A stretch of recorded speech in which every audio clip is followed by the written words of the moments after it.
Alors nous sommes ici pour honorer les tombes de 4 maquisards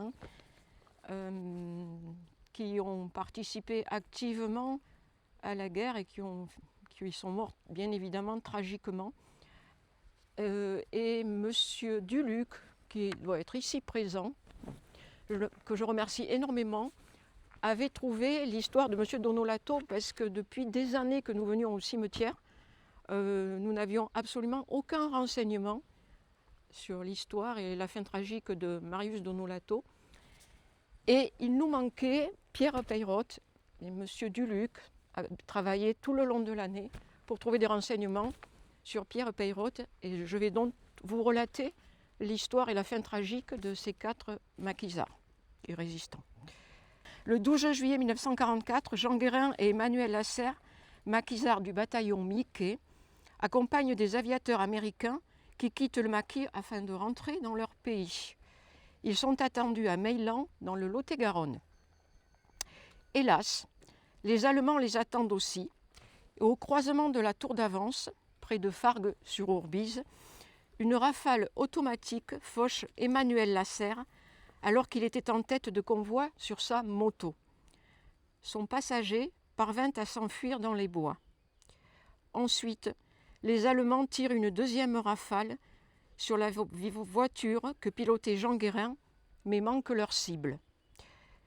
Les aviateurs américains sautent du véhicule et s'enfuient dans les bois, mais Jean Guérin, lié par une très profonde amitié avec Emmanuel Lasserre, se précipite à son secours alors qu'il gît au sol, grièvement blessé. Hélas, une troisième rafale a raison des 2 maquisards. Jeanne, parce que j'ai rencontré leur petite fille qui trouvait que nous ne parlions pas assez de sa grand-mère, qui est morte à Ravensbrück quelques mois plus tard, le 12 octobre 1944, à l'âge de 26 ans. Alors je voudrais aussi qu'on honore sa mémoire. Le couple avait 2 filles de 7 et 3 ans, Monique et Nadine. Marius Donolato. Marius Donolato est né le 3 novembre 1923 en Italie et faisait partie du groupe nommé Maurice Adam, qui était réparti entre Giscos et Saint-Michel de Castelnau. Le 25 juin 1944, ce groupe se trouvait à l'Hermé-Musset, mais à la pointe du jour, des Allemands lourdement armés investirent le village suite à une lettre de dénonciation. Les maquisards résistèrent et grâce à un épais brouillard, certains purent fuir, mais 7 tombèrent sous les balles allemandes, dont Marius Donolato. Ils étaient tous âgés de 17 à 22 ans.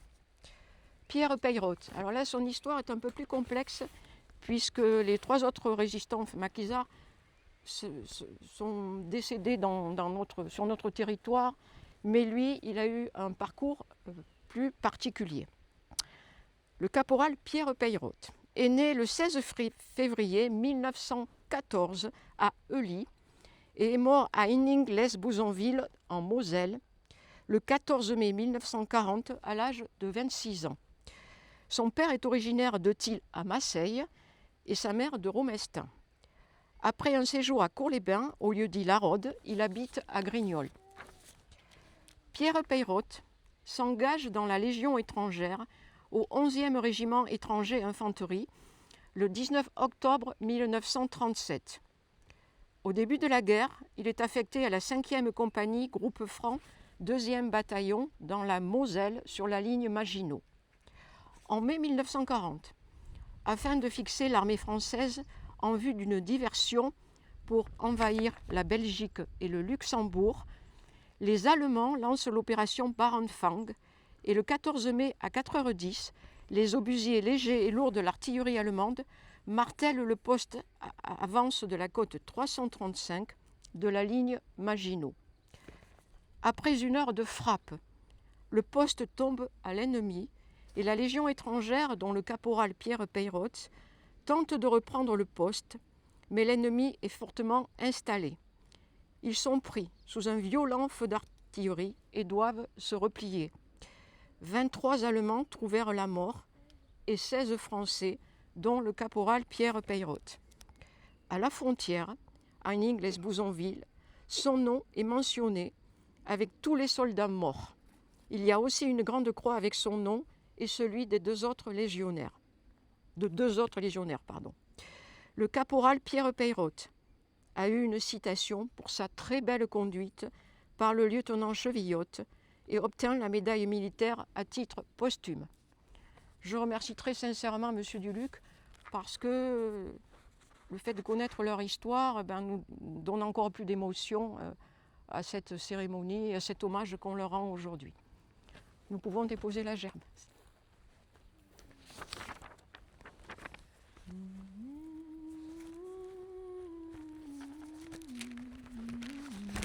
Et nous allons observer, s'il vous plaît, une minute de silence. Ami, entends-tu le vol noir des corbeaux sur nos plaines? Ami, entends-tu les cris sourds du pays qu'on enchaîne? Oh, et partisans, ouvriers, paysans, c'est l'alarme. Ce soir, l'ennemi connaîtra le prix du sang et des larmes. Je vous remercie. Nous allons aller maintenant au monument qui se trouve également dans le cimetière. Sortez de la paille les fusils, la mitraille, les grenades. Oh, et les tueurs à vos armes et vos couteaux, tirez vite. Oh, et saboteurs, attention à ton fardeau, dynamite. Nous allons juste observer, s'il vous plaît, une minute de silence. C'est nous qui brisons les barreaux des prisons pour nos frères. La haine à nos trousses et la faim qui nous pousse, la misère.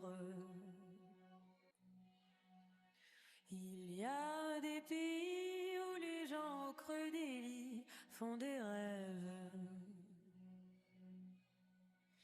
Ici, nous vois-tu, nous on marche et nous on tue, nous on crève. Ici, chacun sait ce qu'il veut, ce qu'il fait quand il passe. Ami, si tu tombes, un ami sort de l'ombre à ta place. Demain, du sang noir séchera au grand soleil sur nos routes. Chantez, compagnons, dans la nuit, la liberté nous écoute. Amis, entends-tu les cris sourds du pays?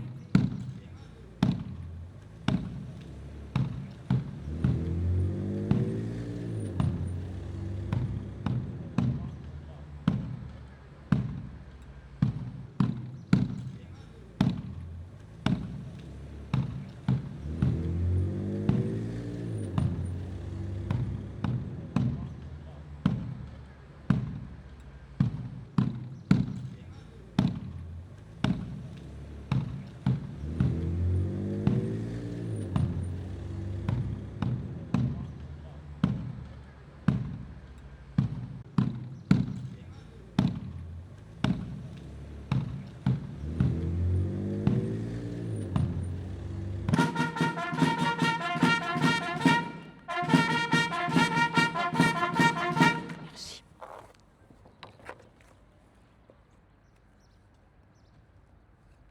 Journée nationale du 81e anniversaire de la victoire du 8 mai 1945. Discours de Catherine Vautrin, ministre des Armées et des Anciens Combattants, et d'Alice Ruffo, ministre déléguée auprès de la ministre des Armées et des Anciens Combattants.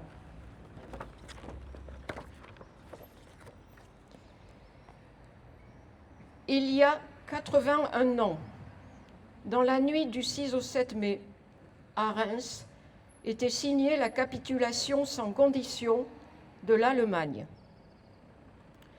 Le 8 mai 1945, enfin, après des années d'épreuves, d'horreur et de combats, l'Europe était libérée de l'emprise totalitaire et génocidaire nazie. Libérée par tous les alliés, libérée avec le concours des armées de la France, la seule France, celle qui se bat et ne se rend pas. Ne l'oublions jamais, avant d'être une défaite des armes, la défaite de 1940 fut d'abord une défaite de l'esprit. Marc Bloch, historien, combattant de 14, volontaire à nouveau en 1939, fusillé en juin 1944, avait porté sur les responsables de la débâcle ce constat implacable. Ils avaient estimé très tôt naturel d'être battus. Ceux qui continuèrent de croire à la France n'étaient pas des surhommes. Ce furent les 133 pêcheurs de l'île de Sein, les 52 premières engagées volontaires de Saint-Pierre et Miquelon. Ce fut Jacques Lucéran, lycéen non-voyant de 16 ans, qui rassembla autour de lui les volontaires de la liberté avant d'être déporté à Buchenwald. Ce furent des femmes et des hommes de tous âges, de tous horizons, de toutes convictions, avec leurs peurs et leurs doutes, mais unis par une même exigence, ne pas subir, ne pas céder. Cette résolution était d'abord celle de résister au déni du droit et de la justice. Dès le 3 septembre 1939, rappelle le général de Gaulle, nous avons tiré l'épée seuls avec l'Angleterre pour défendre le droit violé sous les espèces de la Pologne. À Londres, sous les bombes du Blitz, à Brazzaville, où l'ordre de la libération est créé, se poursuivit la lutte de ceux qui pressentaient que cet affrontement était une guerre contre l'humanité. Alors que nous célébrons les 400 ans de la Marine nationale, souvenons-nous de l'amiral Muselier, rallié dès 1940 à la France libre et qui lui donna son emblème, la Croix de Lorraine. Souvenons-nous des sous-mariniers du Casabianca, déjouant la vigilance ennemie pour armer la résistance en Corse. Et derrière eux, toutes les générations de marins qui perpétuent aujourd'hui notre puissance navale avec le porte-avions France Libre. Souvenons-nous des commandos Kiefer débarqués à l'aube de juin 1944. Honorons sur les plages de Provence les soldats venus d'Afrique, d'Asie et du Pacifique, tirailleurs, goumiers, spahis de la première armée française menée par le général Delattre de Tassigny, remontant jusqu'à Berlin. Delattre, qui, face à ce qu'il appelait les puissances multiples du mensonge, dira « Nous avons découvert tout le prix de notre civilisation en éprouvant sa fragilité. » Rappelons-nous Simone Veil, rescapée d'Auschwitz, qui fit de sa vie une œuvre de réconciliation et de paix. L'idéal européen qu'elle nous lègue fut la réponse à la haine par la force du droit. Cette victoire était celle du respect de la souveraineté de chaque peuple et de la dignité de chaque personne, contre ceux qui voulurent réduire notre continent en un empire de maîtres et d'esclaves. Aujourd'hui, pour que plus jamais le pire ne redevienne possible, il nous revient de transmettre aux jeunes qui s'avancent dans la vie, alors que les derniers témoins nous quittent, le patriotisme agissant que le général Leclerc confiait aux hommes de la 2e DB en leur faisant ses adieux. Transmettre cette force morale, la première arme d'un peuple qui sut, au bord de l'abîme, se redresser. Un peuple, le nôtre, que ni le malheur ni militaire, ni la faillite des institutions, ni le mensonge, ni la violence n'ont pu détourner de son éternelle vocation. Citation tirée d'un discours de Charles de Gaulle devant l'Assemblée nationale le 15 mai 1945. Vive l'Europe libre, vive la République et vive la France.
Nous allons maintenant observer une minute de silence.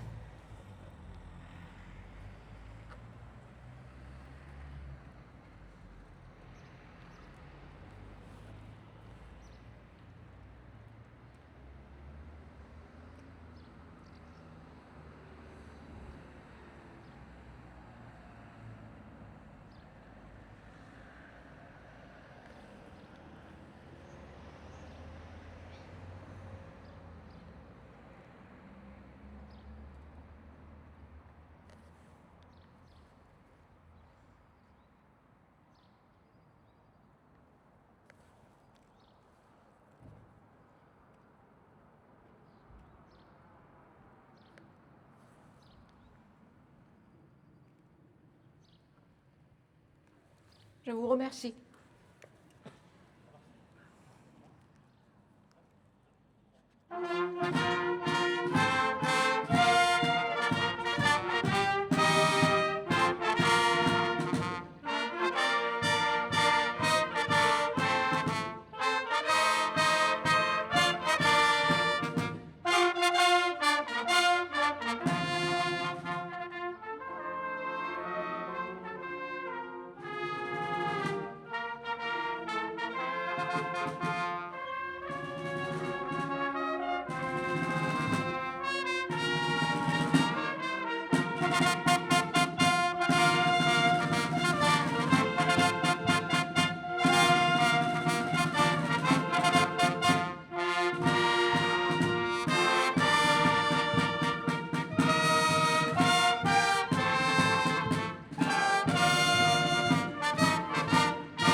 Bien, vient l'heure des remerciements. Je voudrais remercier les représentants de la FNACA, Monsieur Pepay Cazenave, qui nous amène le drapeau à chaque cérémonie et une magnifique gerbe. Je voudrais remercier le major Gossard, vétéran des forces spéciales des fusiliers marins commando de Lorient. Je voudrais remercier l'adjudant-chef Blacher, représentant de la gendarmerie de notre territoire. Je voudrais remercier le lieutenant Marc Loulou, qui est notre chef de centre de secours de Grignols. ainsi que tous les éducateurs et responsables des JSEP. J'en profite pour vous dire qu'un grand rassemblement de jeunes sapeurs-pompiers aura lieu à Grignols le 6 juin. 500 jeunes sapeurs-pompiers de toute la Gironde sont attendus et c'est un grand honneur pour Grignols car c'est un symbole fort. Tous ces jeunes nous transmettent, comme les soldats que nous honorons aujourd'hui, mais bien sûr pas à la moindre mesure, mais ils transmettent des valeurs de courage, de discipline, de sens du devoir et de solidarité. Je vous invite à venir nombreux le 6 juin à Grignols. Je voulais aussi présenter mes chaleureux remerciements aux musiciens, et ils sont nombreux. Votre participation à cette cérémonie commémorative et votre interprétation de la Marseillaise ont permis de rendre ce moment de mémoire encore plus fort et beaucoup plus émouvant. Merci vraiment à vous. Je voudrais également remercier les enfants et leur directrice, Madame Maurice, qui les accompagne depuis plusieurs cérémonies. Et évidemment, j'aimerais bien que cela continue. Je voudrais remercier tous mes collègues élus. Nous avons pratiquement tout le conseil municipal nouvellement élu et je les remercie sincèrement. Vous commencez à prendre la mesure de vos devoirs. Et je voudrais bien évidemment également remercier tout le public présent. Bon 8 mai à tous et vous êtes tous invités à boire le pot de l'amitié au café L'Améthyste.